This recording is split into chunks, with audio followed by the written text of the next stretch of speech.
Good evening दोस्तों। अपन अंतर्राष्ट्रीय international relation अंतर्राष्ट्रीय संबंध का जो लेक्चर अपना एक कंप्लीट हो गया था, आज हम लेक्चर 2 की शुरुआत कर रहे हैं। लेक्चर 1 में हमने जो है सार्क पढ़ा और हमारा जो टॉपिक है वो अंतर्राष्ट्रीय संगठन है, जो क्षेत्रीय संगठन है हम वो पढ़ रहे हैं। तो आई होप कि आपने जो सार्क है उसके जो मैंने नोट्स प्रोवाइड करवाए थे वो लिख लिए होंगे, हिंदी मीडियम वालों ने। इंग्लिश मीडियम वाले जो हैं मैं उनको नोट्स प्रोवाइड करवा दूंगा, वो टेंशन न लें, कल तक उनके पास नोट्स आ जाएंगे, तो वो उससे लिख लेना आप लोग। और आई होप कि आपने उसको याद कर लिया होगा कि उसकी स्थापना कब हुई है स्थापना, देके बताओ। हाँ, तो वो याद होनी चाहिए कि 1985 में उसकी स्थापना हुई है। ढाका बांग्लादेश में उसका जो हेड क्वार्टर है वो काठमांडू नेपाल में है। उसका त्रिस्तरीय ढांचा है और उसमें कौन कौन से मेंबर उसके सदस्य हैं, ये सारी आपको चीज़ें उसकी याद होनी चाहिए। ठीक है, आज हम एक नया संगठन शुरू कर रहे हैं, इसका नाम है बिम्सटेक। क्या नाम है? बिम्सटेक। बोलो देखें, बिम्सटेक। इसका नाम क्या है? BIMSTEC, BIMSTEC, BIMSTEC. ठीक है, ये इसका नाम है बिम्सटेक। बिम्सटेक की अगर मैं फुल फॉर्म बोलूँ तो इसका है पूरा फुल फॉर्म है बे ऑफ बंगाल। बी से तो है बे ऑफ बंगाल, आई से है इनिशिएटिव फॉर, एम से है मल्टी, MS है मल्टी सेक्टरल, और टी से है टेक्निकल, ई से है इकोनॉमिक और सी से कोऑपरेशन। तो अगर पूरी full form, Bay of Bengal initiative for multi sectoral technical economic cooperation. ठीक है, ये इसकी पूरी फुल फॉर्म है। फुल फॉर्म याद कर लेना, बिम्सटेक। तो इसमें 7 सदस्य हैं। कुल कितने सदस्य हैं? 7। हालांकि ये जब बना था तब इसमें 7 सदस्य नहीं थे। जैसा आपको पता हो तो सार्क के अंदर में अफगानिस्तान है वो 2007 में जुड़ा था। ठीक है, तो ये जो है 1997 के अंदर बना था। कब बना था? 1997 में बैंकॉक घोषणा पत्र से इसकी स्थापना हुई थी। पूछ सकते हैं प्रीलिम्स में कि कौन से घोषणा पत्र से बिम्सटेक की स्थापना हुई थी, तो बैंकॉक घोषणा पत्र से जो है वो आपके बिम्सटेक की स्थापना हुई थी।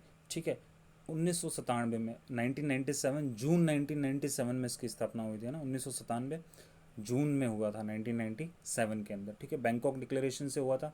पूरा नाम क्या है? Bay of Bengal initiative in multi sectoral technical economic cooperation. ठीक है, 7 देश कौन कौन से हैं पता करें, देखें 7 देश कौन कौन से हैं। तो 7 देश के अंदर सबसे पहले ये रहे 7 में, मैप से देखें याद हो जाते हैं। तो सबसे पहले इसमें 4 कंट्रीज है, ध्यान से सुनना। सबसे पहले 4 कंट्रीज थे, BIST। इसका नाम बिम्सटेक नहीं था पहले, इसका नाम था पहले BIST, बिस्ट नाम था। क्या नाम था? बिस्ट। तो बिस्ट में बी से तो था बांग्लादेश, आई से था इंडिया, बी से था बांग्लादेश, आई से था इंडिया, एस से था श्रीलंका और टी से था थाईलैंड। तो इसमें अपन देख लेते हैं मैप में ये चारों कंट्रीज़ कहाँ कहाँ हैं। तो देखो सबसे पहले कौन था इसमें? बी से बांग्लादेश, बिस्ट। अरे पहले इसका नाम क्या था? बेस्ट। पहले इसका नाम क्या था? बेस्ट। बिस्ट EC नाम था इसका, बिस्ट EC। बी से तो हो गया आपका बांग्लादेश, आई से था इंडिया, एस से था श्रीलंका, टी से था थाईलैंड और ई से था इकोनॉमिक कॉपरेशन। ठीक है, तो ये बांग्लादेश आपका, इंडिया आपको पता ही है कहाँ है, श्रीलंका ये रहा, और थाईलैंड ये रहा, ये थाईलैंड है आपका। ठीक है, 4 कंट्रीज़ हो गई। फिर इसमें बीच में एक जुड़ा म्यांमार। कौन जुड़ा? म्यांमार। बीच में म्यांमार जुड़ा गया था, उसका नाम हो गया था बिम्स्ट। ये म्यांमार बीच में जुड़ गया था तो ये आ गया म्यांमार। फिर लास्ट में इसमें नेपाल और भूटान और जुड़ गए। कौन कौन जुड़ गए? नेपाल और भूटान। तो जब इसमें नेपाल और भूटान जुड़े थे तब इसका नाम हो गया था बिम्सटेक। तब इसका नाम क्या पड़ा? बिम्सटेक। पहले इसका नाम बिम्सटेक नहीं था, इसका नाम पहले क्या था? बेस्ट। पहले इसका नाम क्या था? बेस्ट। फिर बीच में कौन आया? म्यांमार। कौन आया? म्यांमार। फिर कौन जुड़े? नेपाल और भूटान। फिर कौन जुड़े? नेपाल और भूटान। तब इसका नाम क्या हो गया? बिम्सटेक। क्या नाम हो गया इसका? BIMSTEC. Bay of Bengal initiative in multi sectoral technical economic cooperation. ठीक है, ई से याद रखना, इकोनॉमिक है, एजुकेशन नहीं है, कई बच्चे इसमें एजुकेशन कर देते हैं। ठीक है, तो हो गया याद। चलो अब आते हैं इसके, कब इसकी स्थापना हुई है, इसका क्या क्या स्ट्रक्चर है। तो देखो ये बिम्सटेक, इसको सार्क का विकल्प कहा जाता है। दिमाग लगाओ, देखें इसको सार्क का विकल्प क्यों कहा जाता होगा। सार्क में सबसे मुख्य समस्या क्या थी? The main problem of the SAARC was the Pakistan, है ना। The Pakistan is the main problem of the SAARC.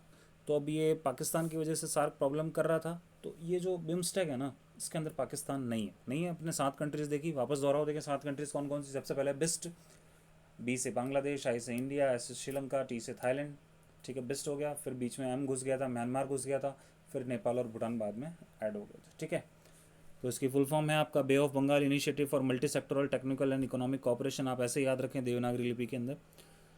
जून 1997 में इसकी स्थापना हुई थी, मैं आपको बता चुका हूँ।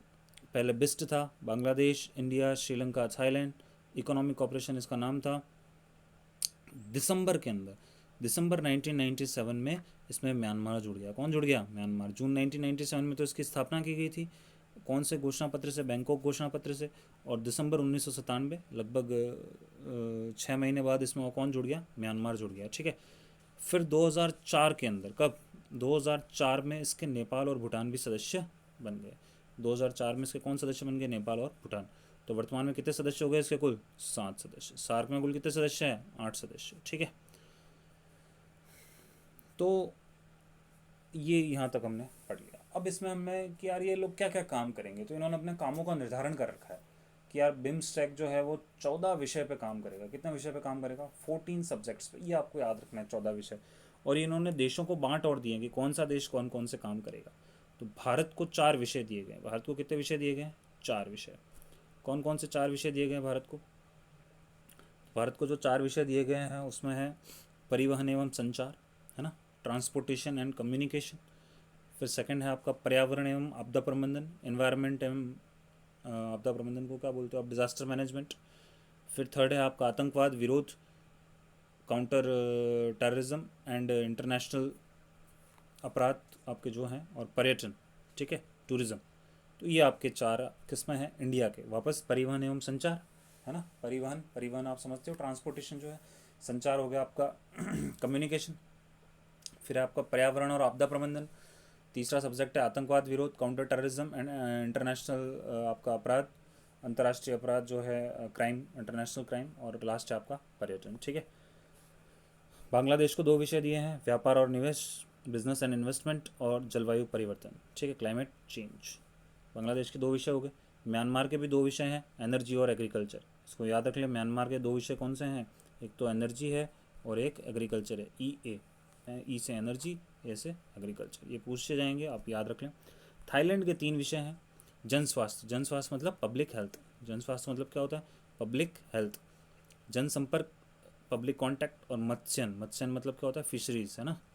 तो ये 3 विषय किसको दिए गए? थाईलैंड को। फिर श्रीलंका को 1 विषय दिया गया, तकनीक। ये छोटे छोटे देश हैं, गरीब बेचारे, तो इनको 1 विषय दिए। देखो इंडिया सबसे बड़ा था तो बड़े 4 सब्जेक्ट दिए गए इंडिया को। ठीक है, इंडिया को कितने सब्जेक्ट दिए हैं? 4। कौन कौन से दिए वापस याद करें? परिवहन एवं संचार, पर्यावरण एवं आपदा प्रबंधन, आतंकवाद विरोध एवं अंतर्राष्ट्रीय अपराध, और 4th है आपका पर्यटन। बांग्लादेश को 2 विषय दिए हैं, व्यापार, निवेश और जलवायु परिवर्तन, क्लाइमेट चेंज। म्यांमार को भी 2 विषय दिए हैं, ई और ए, ऊर्जा और कृषि। थाईलैंड को 3 विषय दिए हैं, जन स्वास्थ्य, लोगों का स्वास्थ्य। थाईलैंड में वैसे आप लोग जाते हो मसाज वसाज करवाने, तो उससे स्वास्थ्य ठीक रहता है। हाँ, तो एक तो स्वास्थ्य ठीक रहता है, फिर आप वहाँ के लोगों से कांटेक्ट करते हो, तो संपर्क करते हो, और मछलियों से आपके पाँव की इलाज करते हैं। तो ऐसे कुछ थाईलैंड का याद रख लेना। श्रीलंका में टेक्नोलॉजी, तकनीक। नेपाल में गरीबी उन्मूलन। और भूटान के अंदर आपका संस्कृति। भूटान वैसे संस्कृति के लिए फेमस है, वहाँ का कल्चर भूटान का काफ़ी अच्छा है। तो ये याद हो गया। रिवाइज करें अभी तक जो पढ़ा अपन ने? कुछ नहीं पढ़ा अपन ने। ये पढ़ा कि जून 1997 के अंदर इसकी स्थापना हुई थी। बिस्ट था, पहले 4 देश थे, बांग्लादेश, इंडिया, श्रीलंका, थाईलैंड। फिर दिसंबर 1997 में म्यांमार आ गया। 2004 के अंदर नेपाल और भूटान आ गए। कुल 7 देश हो गए। कुल इनके 14 विषय हैं।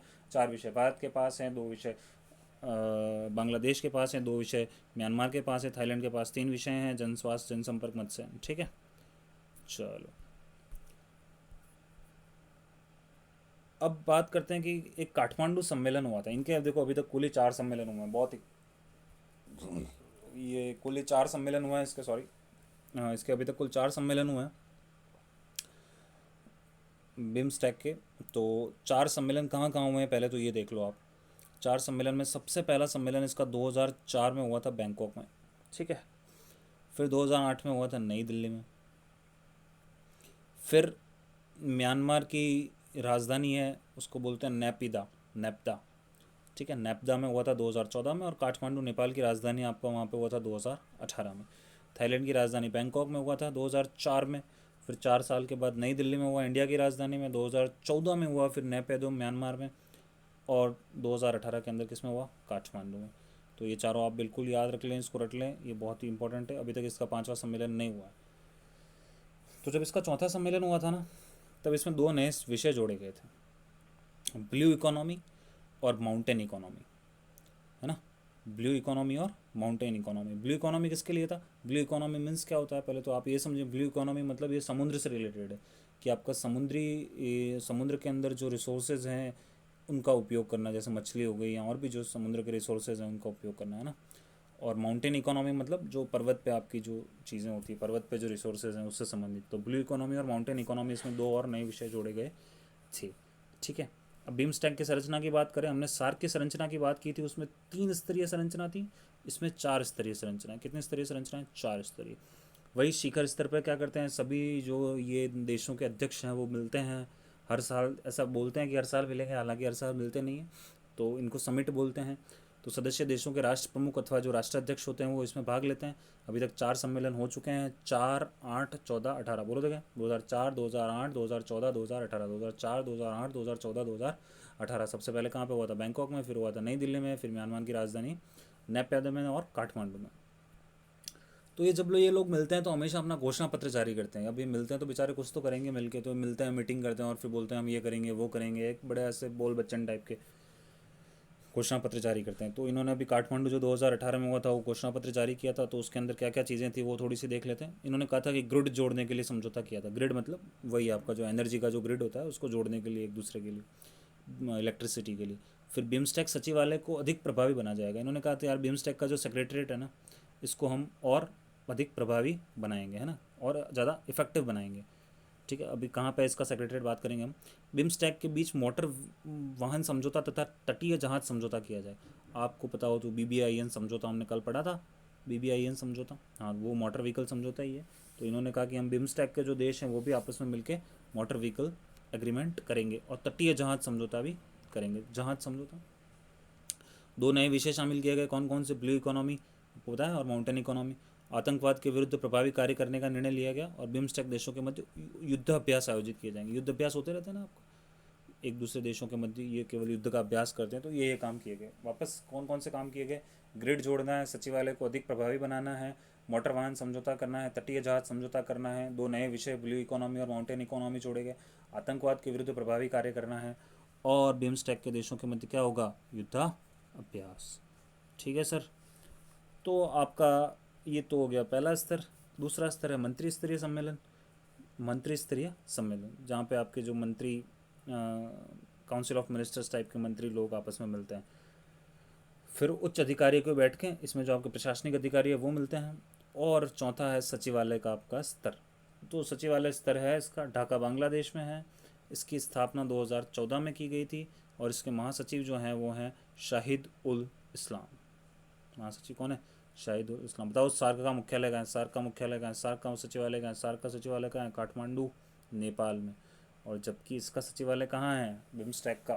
बिम्स्टेक की फुल फॉर्म क्या है? Bay of Bengal initiative in multi sectoral technical and economic cooperation, ठीक है। जून 1997, 2014 में इसकी स्थापना हुई थी। इसके सचिवालय की स्थापना 2014 में की गई थी, इससे पहले इसका सचिवालय नहीं था, ठीक है। तो ढाका बांग्लादेश में इसका सचिवालय है, ये याद रखना कि सचिवालय इसका कहाँ है। तो देखो, इसको मैंने आपको कहा कि इसको सार्क के विकल्प के रूप में दिया खा जाता है। तो इसमें आपको पूछ ले, प्रश्न आ जाए मेंस में कि क्या बिम्स्टेक को सार्क का विकल्प बन सकता है, तो आप ऐसे कुछ विशेषताएं लिख सकते हैं कि पाकिस्तान की अनुपस्थिति है तो उसके कारण क्षेत्रीय सहयोग आसानी से सुनिश्चित किया जा सकता है। नहीं तो पाकिस्तान जब भी आपका आता है तो वहाँ पे क्या द्विपक्षीय मुद्दे आ जाते हैं, तो जहाँ पे द्विपक्षीय मुद्दे आ जाते हैं वहाँ पे आपके क्षेत्रीय मुद्दे गौण हो जाते हैं। फिर बिम्स्टेक देशों के मध्य कोई बड़ा विवाद नहीं है। जो आपके बिम्स्टेक के जो देश हैं उनके बीच में कोई भी बड़ा विवाद नहीं है, बिल्कुल। इन आपस में देशों में कोई भी ज़्यादा कोई मतलब बाउंड्री को लेके ऐसा कोई भी विवाद नहीं है। बिम्स्टेक देशों के हित बंगाल की खाड़ी में केंद्रित है। बंगाल की खाड़ी के माध्यम से आपसी जुड़ाव इनमें सुनिश्चित किया जा सकता है। देखो ये जो सारे, आप इनकी अगर लोकेशन देखें ना, तो ये जो सारे देश हैं ये आपस में जुड़े हुए हैं। जबकि हमने कल उसकी कमी में पढ़ा था सार्क की, कि सार्क के जो देश हैं वो आपस में जुड़े हुए नहीं हैं, है ना। सार्क के जो देश हैं वो आपस में जुड़े हुए नहीं है, जबकि ये जो सारे देश हैं ये आपस में जुड़े हुए हैं। ओके, तो बिम्स्टेक की कार्यप्रणाली अधिक व्यवस्थित है। इन्होंने कार्य बांट रखे हैं, अपने विषय बांट रखे हैं 14। और भारत की दो नीतियाँ नेबरहुड फर्स्ट तथा एक्ट ईस्ट बिम्स्टेक से मिलती है। बिल्कुल भारत की नीति है, ये दोनों नीतियाँ अपन पढ़ेंगे, अभी आपको नहीं पता है क्या है। बस आप तो ये माने कि भारत के जो पड़ोसी हैं उनको भारत प्रेफरेंस देता है कि यार इनसे अच्छे संबंध बना के रखने हैं, तो उसको बोलते हैं नेबरहुड फर्स्ट पॉलिसी, मतलब पड़ोसी पहले नीति, या एक्ट ईस्ट नीति बोलते हैं इसको, ठीक है। बाह्य हस्तक्षेप अपेक्षाकृत कम है। बाह्य हस्तक्षेप मतलब जो अमेरिका और चीन का, या जो ऐसे बाहर जो कंट्री होती है, जैसे पर्यवेक्षक देश थे अपन ने कल देखा था, तो इसमें जो है वो बाह्य हस्तक्षेप बहुत ही कम है। भारत के अतिरिक्त थाईलैंड भी बड़ी अर्थव्यवस्था इसमें शामिल है। जैसे अपन ने सार्क कंट्रीज देखी थी, तो उसमें सबसे बड़ी कंट्रीज कौन थी? इंडिया ही थी। जबकि इसकी बिम्स्टेक की बात करते हैं तो इसमें इंडिया के अलावा भी जो थाईलैंड है वो एक बड़ी इकोनॉमी है, तो वो भी इसमें शामिल है। तो ये पॉइंट्स जो हैं इसको सार्क से स्पेशल बनाते हैं और सार्क का विकल्प बनाते हैं कि भैया पाकिस्तान की अनुपस्थिति है और जो सदस्य देश हैं उनके मध्य में कोई क्षेत्रीय डिस्प्यूट नहीं है, कोई रीजनल डिस्प्यूट नहीं है, और सभी के हित जो हैं वो बंगाल की खाड़ी में केंद्रित हैं। और बंगाल की खाड़ी से ये सब लोग आपस में जुड़े हुए हैं, ठीक है। बंगाल की खाड़ी व्यापार के लिए बहुत इंपॉर्टेंट है। यहाँ से जो भी आपके अमेरिका या यूरोपियन कंट्री से जो भी चीज़ें आती है वो बंगाल की खाड़ी से होके ही चाइना और इधर एशिया के अंदर जाती है, तो इसलिए बंगाल की खाड़ी के लिए इंपॉर्टेंट है ये। और बिम्स्टेक की कार्यप्रणाली ज़्यादा व्यवस्थित है क्योंकि इसमें सारे विषय जो है उनका आवंटन कर रखा है देशों को। और भारत की जो नीति है पड़ोसी पहले नीति या एक्टिस्ट नीति, वो इससे मिलती है। बाह्य जो हस्तक्षेप है वो कम है, और थाईलैंड भी इसमें जो है वो एक बड़ी इकोनॉमी है। अब हम इसमें कहें कि यार बिम्स्टेक में भी कुछ कमियां हैं, या बिम्स्टेक में हम और क्या सुधार कर सकते हैं, तो बिम्स्टेक के यार एक तो आप शिखर सम्मेलन बहुत टाइम से आयोजित करो। क्या है ये 2004, फिर 2018, 18 सॉरी 2004, 2008, फिर 2014, 2018, बोले ये क्या तरीका है, आप ऐसे मिल ही नहीं रहे हो, ऐसे मिला करो थोड़ा तो बढ़िया रहता है। तो इन्होंने कहा कि यार आप हर साल मिले। हाँ बिल्कुल, हर साल अगर हर शिखर सम्मेलन होगा तो हर साल जो घोषणा पत्र निकलेंगे, ये लोग अच्छे अच्छे एग्रीमेंट्स करेंगे, फ्री ट्रेड एग्रीमेंट करेंगे, प्रेफरेंशियल ट्रेड एग्रीमेंट करेंगे, शुल्क मुक्त व्यापार करेंगे, एक दूसरे देशों में जो है वो लेबर का आदान प्रदान हो सकेगा, जैसे यूरोपियन यूनियन में होता है वैसे। सदस्य देशों के द्वारा बिम्स्टेक को अधिक वरीयता दी जानी चाहिए। बिल्कुल, इनके जो सदस्य देश हैं इनको ये सोचना चाहिए कि यार हम जो है बिम्स्टेक को प्रेफरेंस करें सार्क या दूसरे संगठन है उसके कंपैरिजन में।